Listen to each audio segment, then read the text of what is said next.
पहले तो अगर आपको अपनी लाइफ में सक्सेसफुल बनना है तो एक बहुत इंपॉर्टेंट चीज़ है, वो है नॉलेज। आपको नॉलेज ज़रूर हासिल करनी है। नॉलेज के हमारे पास यहाँ पर दो डिविजन आते हैं, एक होती है मटीरियल नॉलेज, दूसरी स्पिरिचुअल नॉलेज। इन दोनों के बीच में फ़र्क तो बहुत है, लेकिन उन लोगों को पता नहीं चलता, इसलिए आज मैं वो क्लियर करने आई हूँ। 5 पॉइंट से 5 डिफरेंसेस है जो इस बात को क्लियर करने हैं। पहला point, better lifestyle.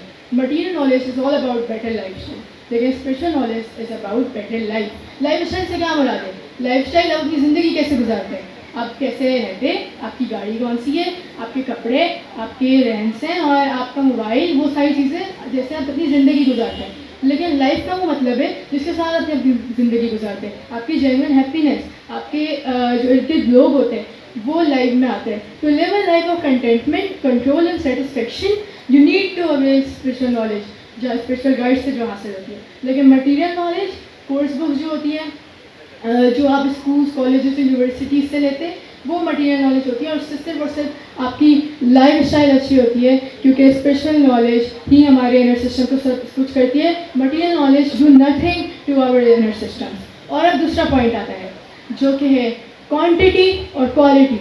Material knowledge is all about quantity. आप क्वांटिटी पर ज़्यादा फोकस करते हैं, आपके पास बहुत ज़्यादा पैसा होना चाहिए, बहुत अच्छी अच्छी गाड़ियाँ होनी चाहिए, घर होने चाहिए बहुत सारे। लेकिन स्पिरिचुअल नॉलेज इज़ अबाउट कि आपके पास एक चीज़ होगी, आप उसी में खुश होंगे, क्योंकि आप क्वालिटी को ज़्यादा प्रेफर करते हैं।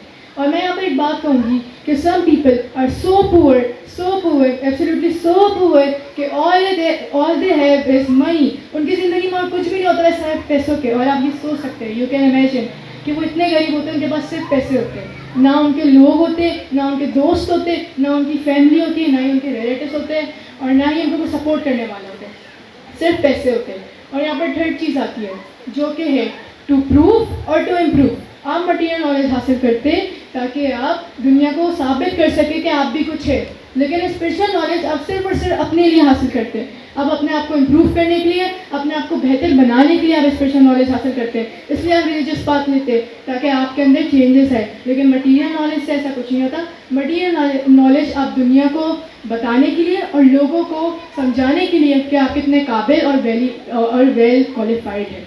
और यहाँ पर हमारा फोर्थ डिफरेंस आता है जो कि है टू गो थ्रू लाइफ और to grow through life. Material knowledge हासिल करके आप बस अपनी ज़िंदगी जी रहे होते हैं, लेकिन स्पिरिचुअल नॉलेज हासिल करने के लिए इसके बाद आप अपनी ज़िंदगी के हर एक स्टेज में आगे बढ़ रहे होते हैं, आप कुछ नया सीख रहे होते हैं, you are growing through life. और यहाँ पर एग्जाम्पल आती है ककून की। जैसे कैटरपिलर होता है, वो अपने कंफर्ट जोन से निकलता है और फिर वो प्यारी सी बटरफ्लाई बन जाती है। ऐसे ही आपको अपना कंफर्ट जोन छोड़ना है, आपको काबिल बनना है, और फिर आप भी बहुत प्यारी सी बटरफ्लाई बन जाएंगे। और ये आपको स्पिरिचुअल नॉलेज ही कर सकती है, मटीरियल नॉलेज नहीं। और यहाँ पर हमारा लास्ट डिफरेंस आता है जो कि इंफॉर्मेशन और ट्रांसफॉर्मेशन। ये खुद बहुत ज़्यादा सेल्फ एक्सप्लेनेटरी है कि material knowledge is all about information. आप कुछ नया नहीं सीख रहे होते हैं, आपको इस बात की कोई टेंशन नहीं होती कि आप कुछ नया सीख रहे हैं, आप बस इन्फॉर्मेशन गैदर कर रहे होते हैं और दुनिया में उसे इस्तेमाल कर रहे होते हैं। लेकिन स्पिरिचुअल नॉलेज इस दुनिया में तो काम आएगी, लेकिन इस दुनिया के बाद जो दुनिया है वहाँ पर भी काम आएगी। Spiritual knowledge is about all that कि जब आप अपने आप को बेहतर बनाने के लिए ट्रांसफॉर्म कर रहे होते हो, transformation. Material knowledge is about information, लेकिन spiritual knowledge is about transformation. और ये ट्रांसफॉर्मेशन ऐसी नहीं होती, ये ट्रांसफॉर्मेशन होती है वो छोटे छोटे स्टेप्स लेकर, उसे कहते हैं baby steps to big dream. अब यहाँ पर एक स्टोरी एक बंदे की जो कि एक दिन में 62 सिगरेट्स पीता था। 62। वो अपने दोस्त के पास जाता है, वो कहता है कि I want to quit smoking, मुझे स्मोकिंग छोड़नी है। लेकिन उसका दोस्त कहता है कि तुम स्मोकिंग छोड़ नहीं सकते, पॉसिबल ही नहीं है। और जो स्मोकर होता है परेशान हो जाता है, मुझे लगा तुम मुझे सपोर्ट करोगे, तुम ऐसा कुछ भी नहीं कहोगे, तुम बोलोगे कि तुम्हारा डिसीजन बहुत अच्छा था। लेकिन वो तो दोस्तों से समझाता है कि तुम 62 से 0 तक कभी आ ही नहीं सकते। तुम आज 62 पी तो तुम कल 61 पीना, 60, 59, 50 और एक ना एक दिन तुम 0 पर भी पहुंचोगे। ये सारी चीज़ें छोटे छोटे स्टेप्स होती है और छोटे छोटे स्टेप्स लेना ज़िंदगी में बहुत वाइटल है। और यहाँ पर एक और स्टोरी आती है एक बंदे की जो कि अपने बेटे से पूछता है कि बेटा टेल मी व्हाट्स 9 into 8। बेटा बोलता है 22। फिर 2-3 दिन बाद वो फादर वापस से पूछता था बेटे से कि बेटा टेल मी व्हाट्स 9 into 8। वो बच्चा बोलता है 32। अब नेबर्स ये बात सुन लेते हैं और नेबर्स आके इंटरप्ट करते हैं, बोलते हैं भाई आप ये गलत आंसर देते हैं, आपसे सही क्यों नहीं करते हैं। तो फादर उस नेबर्स को समझाते हैं कि ये आज 22 में या एक दिन 42 जाएगा, 52 जाएगा और एक ना एक दिन 72 भी जाएगा, और जिस दिन 72 पर पहुंच जाएगा वो अपना गोल अचीव कर लेगा। तो ये छोटे छोटे स्टेप्स होते हैं जो बहुत ज़रूरी होते हैं, क्योंकि दैट लीप ऑफ 22 से 72 तक जाना इतना आसान नहीं होता। वो एक लीप जब आप लेते हैं तो ट्राई करते हैं डायरेक्टली जाने की, तो आप गिर सकते हैं। इसलिए आपको हर छोटे स्टेप्स लेने हैं जो आपको अपनी मंजिल तक पहुँचाएगा। और अब अपने टॉपिक अपना दूसरी बात करते हैं, जो कि है master stroke 1, assess your pitch and your opponents. यहाँ पर ये चीज़ आती है स्वॉट analysis. SWOT analysis stands for strengths, weaknesses, opportunities, and threats. It involves carefully assessing these 4 factors in order to make effective and clear plans. ये businesses में काम आता है, स्पोर्ट्स में काम आते हैं, प्लेयर्स भी करते हैं, और आपको अपनी लाइफ में भी करना है। अगर आपको कामयाब बनना है, आपको हर चीज़ एनालाइज करके रखनी है ताकि आप अपना डिसीजन बहुत आसानी से बना सकें। और अब अपनी ओपोनेंट की बात करते हैं। हमारी लाइफ में सबसे बड़ा ओपोनेंट कौन है? हमारी लाइफ का सबसे बड़ा ओपोनेंट है हमारा माइंड, हमारा ब्रेन, जो कि एक फास्ट बॉलर है जो बॉल डालता रहता है और हमें उससे आउट नहीं होना है। जिस वक्त हम अपने माइंड से आउट हो जाएंगे हम हार जाएंगे। इसलिए हमें अपने माइंड को कंट्रोल करना है, ना कि हमारा माइंड हमें कंट्रोल करे। हमें अपने माइंड को हमारे कंट्रोल के अंदर रखना है। और यहाँ पर एग्जाम्पल है अलार्म क्लॉक की। अगर आपने सुबह 4 बजे का अलार्म सेट किया है तो आपको सुबह 4 बजे उठना है। अगर आपने सुबह 5 बजे का अलार्म सेट कर लिया है तो आपको सुबह 5 बजे उठना है। सुबह उठ के you don't have to allow that snooze. अगर आपने वो स्नूज दबा दिया तो आपने अपने ब्रेन को विकेट लेने की इजाज़त दे दी। आपको ऐसा नहीं करना है। आपने जो रात को सोच लिया वो सुबह तक कैरी करना है। The mindset that you had the night before you have to carry it in the morning. आपने अगर एक बार सोच लिया तो सोच लिया, आपको सुबह स्नूज नहीं दबाना है। अगर 5 बजे नहीं 4 बजे नहीं उठ जाता तो 5 बजे उठे, 5 बजे नहीं उठा जाता तो 6 बजे उठे, लेकिन जब कभी अलार्म सेट करें आपको उस वक्त उठते हैं। और इसे अलार्म क्लॉक तक महदूद नहीं, ये आपकी ज़िंदगी के हर स्टेज पर ऐसा ही होगा। और आपको अपने माइंड को अपने कंट्रोल में रखना है और माइंड से हारना नहीं है। अब हमारे पास सेकेंड मास्टर स्ट्रोक आता है, जो कि प्रैक्टिस इज द की। एक American professional golfer Tiger Woods, उनसे पूछा जाता है कि what's the secret behind your success, to which he replied with these 3 words: practice, practice, practice. उनकी ज़िंदगी का मकसद ही प्रैक्टिस था, इसलिए वो इतने कामयाब बन गए। और आपकी ज़िंदगी का मकसद ही प्रैक्टिस होना चाहिए। परसिस्टेंस इज द की। जैसे कि जैसे एक बैट्समैन हर बॉल पे बाउंड्री नहीं मार सकता, इसी तरह हर अपनी लाइफ में हर स्टेज पे 6 या 4 या कामयाब नहीं हो सकते। लाइफ में अप एंड डाउन आते हैं, आपको उससे गुजरना है। और यही बात होती है, जब तक वो 6 मारने वाली बॉल नहीं आती you have to await the opportunity to hit the 6, और आपको उस बॉल का वेट करना है। Seek the moment where you outshines your strength outshines the strength of your opponent. आपको उस बॉल का इंतजार करना है, और जब तक वो बॉल नहीं आती you have to dedicate yourself to continuous practice. तब तक आपको प्रैक्टिस करती रहनी है। इसी तरह आप इम्प्रूव होंगे। और यही आपकी लाइफ का प्रॉपर मकसद होना चाहिए, ये आपका पर्पस होना चाहिए। Because the purpose of life is to live a life of purpose. अगर आपकी लाइफ का कोई मकसद नहीं है, कोई डायरेक्शन नहीं है, तो आपकी ज़िंदगी आपको समझ नहीं आएगा करना क्या, यू वुड बी लॉस्ट। इसलिए आपको अपनी लाइफ पे एक प्रॉपर मकसद ढूंढना है, और वो मकसद ढूंढना ही आपकी लाइफ का पर्पस होना चाहिए। आप मटीरियल पर्पस तो सबका होता है कि मुझे पैसे चाहिए, मैं दुनिया में बहुत अमीर बन जाऊँ और मेरे पास बहुत पैसा हो, मेरा नाम हो। लेकिन you have to find your spiritual purpose.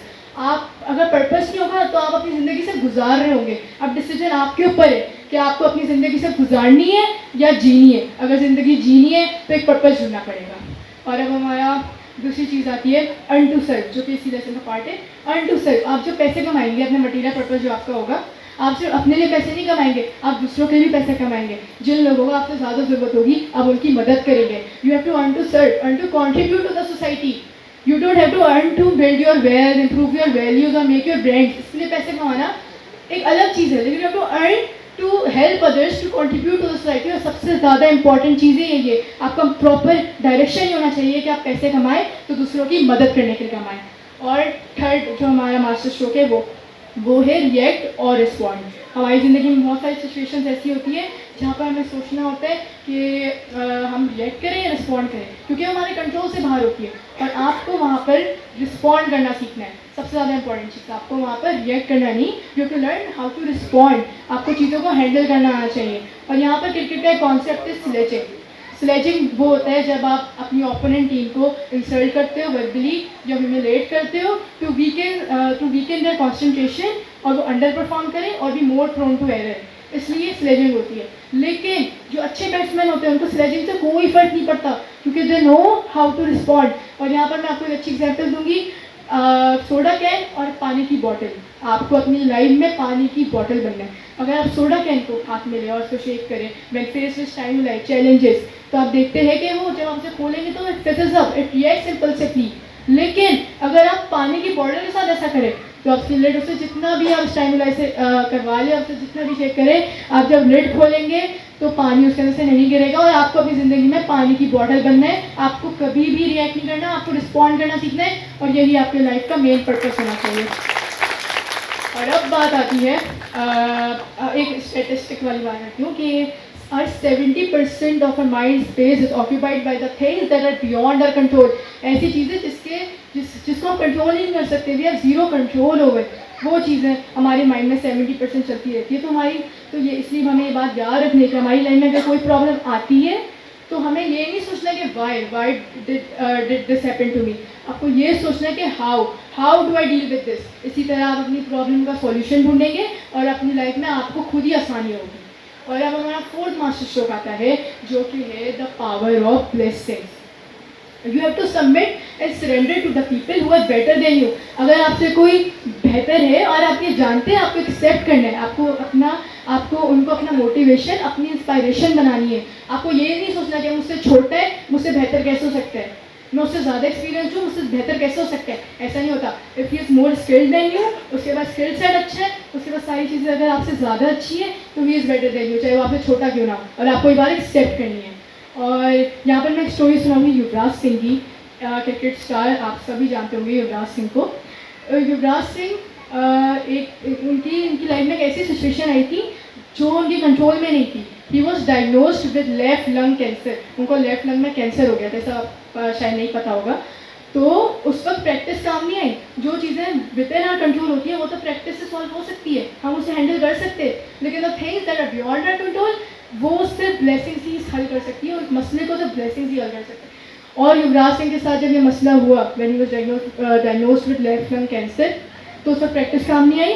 उस वक्त उन लोगों की दुआएं, उन लोगों की गुड विशेस जो कि युवराज सिंह के साथ थी, the overwhelming support by his friends, his family and those who are captivated by his good attitude, उस वक्त जो उनके दिल से युवराज सिंह के लिए दुआएं निकली थी, सिर्फ वही काम आई और प्रैक्टिस कोई काम नहीं आई। तो दैट्स वाई कि आपका एटीट्यूड अच्छा होना चाहिए ताकि आप ब्लेसिंग्स हासिल कर सके और दूसरों की दुआएं आपके साथ हो।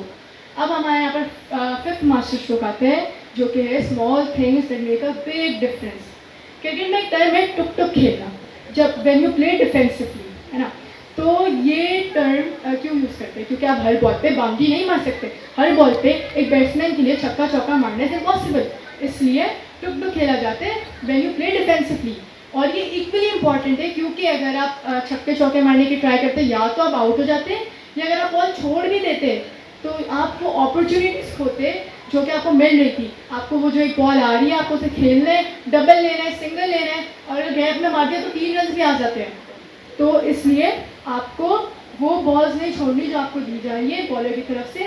You to play that defensively खेले, टुक टुक खेले, हर बॉल पे 6 और 4 नहीं मार सकते। और यहाँ पर एक स्टोरी आती है अमेरिकन एयरलाइन की, ये कहानी है 1987 की, जब एक अमेरिकन एयरलाइन लॉसेस में जा रही थी, फाइनेंशियल लॉसेस में, एयरलाइंस बंद होने वाली थी।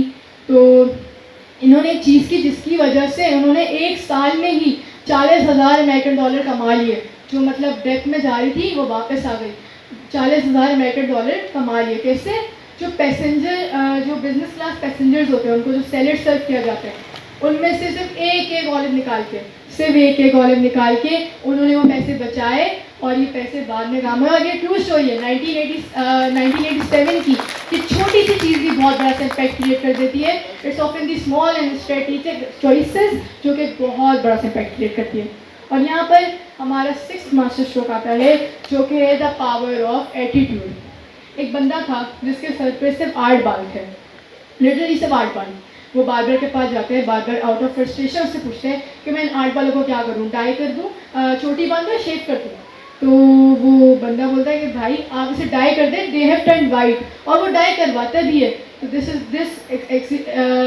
Highlights the importance of power of attitude. आपका पॉजिटिव एटीट्यूड होना चाहिए और बाकी सारे काम हो जाते हैं। आपका एटीट्यूड अच्छा होना चाहिए। और यहाँ पे स्टोरी आती है सचिन तेंदुलकर की, जो कि क्रिकेट सेंसेशन है, उसको बच्चा बच्चा भी जानता है, जो क्रिकेट दिखता भी नहीं है वो भी सचिन तेंदुलकर को जानता है। सचिन तेंदुलकर इन 2007 अगेंस्ट बांग्लादेश जब वो एक डक में आउट हो गए थे, तो उनकी परफॉर्मेंस बहुत बुरी थी, वो बहुत सैड हो गए थे, लाइक डिप्रेस थे, और उन्होंने बोला एक इंटरव्यू में कि I am done playing cricket, I am quitting playing cricket. उन्होंने क्रिकेट खेलना छोड़ दिया था। वो घर जाते, उनका बड़ा भाई अजित तेंदुलकर उन्हें समझाते कि no Sachin, no giving up, तुम गेम इसलिए नहीं खेलते ताकि तुम जीतो या हारो, तुम गेम खेलते हो अपना जो ये लव फॉर तुम्हारे पास गेम है, दुनिया को दिखाने के लिए तुम गेम खेलते हो। वेदर वी फेल और succeed it is by God's grace. हम हारते और जीतते अल्लाह ताला की मर्जी से, हमें बस अपनी मेहनत करनी होती है।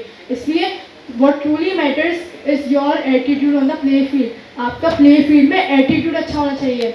अगर आप हारने के बाद रोते या दूसरी टीम से लड़ते तो वो गलत एटीट्यूड है, और अगर आप जीतने के बाद बहुत प्राउड हो जाते या ओवर कॉन्फिडेंट हो जाते हैं तो वो गलत एटीट्यूड है। इसलिए आपका एटीट्यूड सबसे अच्छा होना चाहिए, बाकी सब खुद ही सॉर्ट हो जाते हैं। आपका एटीट्यूड ऑन टॉप नॉच होना चाहिए, बाकी सब आपकी लाइफ फुल सॉर्टेड आउट है।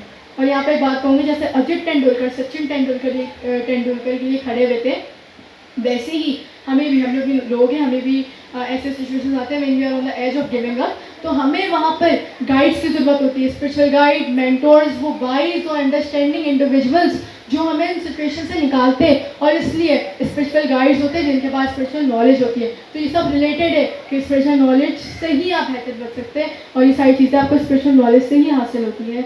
और एटीट्यूड की बात करें तो मैं यहाँ पर एक और चीज़ कहूँगी कि आपका एटीट्यूड इतना अच्छा होना चाहिए। वापस से रिपीट करूँगी कि अगर आपसे बेहतर कोई होता है तो आपको एक्सेप्ट करना है। You don't have to be position driven, what should matter to you is the contribution और द टीम। आपकी टीम कैसा काम कर रही है ये मैटर करना चाहिए, आप उस पोजीशन में है या नहीं है ये मैटर नहीं करना चाहिए। Don't let your ego drive you.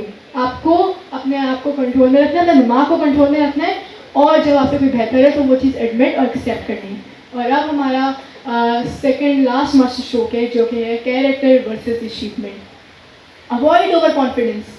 Avoid overconfidence, as a single misstep due to it can send you back to the pavilion in your game of life. अगर एक स्टेप आपने ओवर कॉन्फिडेंट होकर ले लिया जो कि गलत साबित हुआ, आप फ़ौरन निकल जाएंगे, आप फ़ौरन अपने गेम में हार जाएंगे। इसलिए आपको किसी भी हाल में 2-3 छक्के मारने के बाद, 3-4 चौके मारने के बाद आपको कभी भी ओवर कॉन्फिडेंट नहीं होना, क्योंकि वो आपको ले जाएगा, आपको डुबा देगा। इसलिए अवॉइड ओवर कॉन्फिडेंस। और यहाँ पर मैं एक और बात कहूँगी कि एक स्टोरी सुनाऊँगी, बल्कि Hansi chronic, he was regarded as one of the best captains in cricket, best captains, south African cricketer है, फॉर्मर साउथ अफ्रीकन क्रिकेटर, अब उनकी डेथ हो गई, लेकिन वो इतने अच्छे क्रिकेटर थे कि उनकी इज्जत भी थी, उनकी रेपुटेशन भी थी। उन्होंने अपनी लाइफ में एक गलती कर दी। he was implicated in a match fixing scandal. he was found to have accepted money from the bookmakers to influence the outcome of the match. उन्होंने जो शर्त लगा के पैसे, वो नहीं रहते, उनसे पैसे लिए ताकि और आउटकम को इन्फ्लुएंस हो ऑब्वियसली। तो उन्होंने ये मैच फिक्सिंग की, और इसकी वजह से despite his previous reputation, his good achievements, वो सब खो दिया उन्होंने। सिर्फ कुछ अचीवमेंट, और वो for the few extra bucks he sold his values, his character. इसलिए आपको अपने कैरेक्टर को नहीं बेचना, अपने जो आपकी पर्सनैलिटी है उसे नहीं बेचना, उसे हमेशा कायम रखना है। बिकॉज पैसे कमाना, कुछ अचीव करना ये तो फिर भी आसान है, लेकिन वो डिफरेंस क्रिएट करना जो कि अच्छे और बुरे लोगों के बीच में होता है वो बहुत मुश्किल है, और वही आपको अपनी लाइफ में क्रिएट करना है, वो डिफरेंस क्रिएट करना है। और अब मैं यहाँ पर एक और बात कहूँगी जो कि कलियुग सौंदरम की कहानी है। कलियुग सौंदरम फ्रॉम चेन्नई, आप में से कोई नहीं जानता होगा इनको, he is from Chennai India, लेकिन he lived a life of remarkable selflessness. उन्होंने अपनी ज़िंदगी में जितने भी पैसे कमाए उसमें से एक पैसा भी अपने ऊपर खर्च नहीं किया। उन्होंने अपनी सैलरी के पैसे उन इंडियन बच्चों की एजुकेशन में खर्च किए। ही डिड चैरिटेबल वर्क्स, उनके लिए किए जिनको उनसे ज़्यादा ज़रूरत थी, उनके ऊपर पैसे लगाए। और वो मतलब बिकॉज ही न्यू कि पर्सनल एक्युलेट्स और पर्सनल गेम के लिए अपना कैरेक्टर सोल्ड कर देना ये बिल्कुल स्टूपिड है, क्योंकि हमारी ये लाइफ छोटी सी है, हमें वापस ऊपर जाना है। और ही न्यू दैट, और इसलिए कहते हैं कि you don't have to sell your values or your character for your personal gain or achievements और कुछ पैसों के लिए। और यहाँ पर हमारा लास्ट हमारा मास्टर स्ट्रोक है, जो कि है द अल्टीमेट विक्ट्री। आपको पता होगा 2019 में ODI world cup England versus New Zealand, England हार गया था, इंग्लैंड जीत गया था, न्यूजीलैंड हार गया था। जो केन विलियमसन थे न्यूजीलैंड के captain, he still smiled, graciously smiled, क्योंकि उनको पता था कि दूसरों की खुशियों में खुश होना ये सीखना ज़्यादा इंपॉर्टेंट है। अगर वो उसको जल रहे होते हैं, थ्रेटन फील करते हैं, एंग्री होते हैं, तो वो उनके लिए गलत होता। He had a good attitude, वो खुश थे दूसरों की खुशियों में। ही सेलिब्रेटेड अदर्स विक्ट्री, क्योंकि उनको पता था कि इससे उनकी खुद की लाइफ अच्छी होगी। खुद की लाइफ अच्छी करने के लिए आपको ये ज़रूर सीखना है कि आप दूसरों की खुशियों में खुश हो सके, ये बहुत इंपॉर्टेंट है। और अब मैं एक नॉर्मल बैट्समैन की बात करती हूँ। जैसे कोई टीम वर्ल्ड कप जीत जाती है तो अपने घर वापस जाती है, वो स्टेडियम में ही नहीं रहती। हम भी यहाँ पर खेलने हैं, जब हमें गेम जीत जाएंगे ना अपने घर वापस जाएंगे। हमारा घर है after life. Life can be compare to a big grand stadium way we play the game of existence. इसलिए जब आप उस स्टेज पे पहुँचे, जब आपने अपनी लाइफ में सब कुछ अचीव कर लिया, और अपनी लाइफ के हर एक्शन में आपको ये बात याद रखनी है कि whatever you doing here shapes the legacy you carry into the eternity. आप ऊपर भी कुछ लेकर जाएंगे, अपने लिए आगे कुछ भेजना है। और यहाँ पर बहुत अच्छी एग्जाम्पल है। आज आप पाकिस्तान में रह रहे, अगर आपको पता है कि आपको परसों या तरसों यूके जाना है, तो आप अपनी करेंसी यूरोपियन पाउंड्स में एक्सचेंज करेंगे, राइट। आपको करेंसी चेंज करानी पड़ेगी, वरना आपको वहाँ पर प्रॉब्लम होगी। यही करना है आपको। आपको पता है भी अब यहाँ पर खेलने आए, when the time here concludes and when the game is finished we meet the divine। हम ऊपर जाते हैं आफ्टर लाइफ में, जहाँ पर सब कुछ मैटर करता है। ये हमारा सिर्फ स्टेडियम है, हम यहाँ पर खेलने आए, हम यहाँ पर जीतेंगे, फिर हम ऊपर जाएंगे जहाँ हमारा असल घर है। जैसे हर प्लेयर का असल घर होता है, हमारा भी असल घर ऊपर ही है, हमें वहाँ जाना है। इसलिए वहाँ के लिए करेंसी रखना इज मोर इम्पॉर्टेंट। इसलिए आप इस दुनिया में जो भी काम करते हैं, आपको ये बात याद रखिए कि whatever you are doing in the world it shapes the legacy that you carry into eternity. और ये बहुत ज़्यादा इंपॉर्टेंट है। And that's ladies and gentlemen how to play master strokes of life। और अगर आप जो मैंने पॉइंट्स बताए, इसमें एक दो पॉइंट्स पर भी और सारे पॉइंट्स पर भी अगर आप अमल करेंगे तो आपकी लाइफ बहुत सक्सेसफुल होगी, और आप ज़रूर अपनी लाइफ में जहाँ भी जाना चाहते हैं वहाँ ज़रूर पहुँचेंगे। Thank you.